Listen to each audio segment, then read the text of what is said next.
strong, righteous man so that he could resist and victory over that.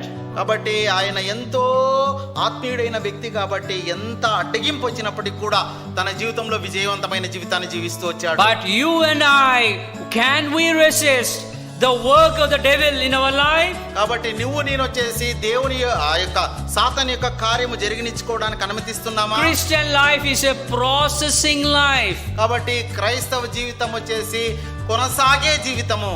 It's not one time salvation and after as usual. కాబట్టి ఒక్కసారి రక్షణ పొంది మిగిలిన సమయం అంతా మామూలుగా గడిపే సమయం కాదు. When you come to the house of God, the fire of God in your heart, when you go away from the house of God, you are going to live as you like. It's not the Christian life. క్రైస్తవ జీవితం అనేది సాధారణమైన జీవితం కాదు. ఈ యొక్క క్రీస్తు యొక్క వెలుగు చేత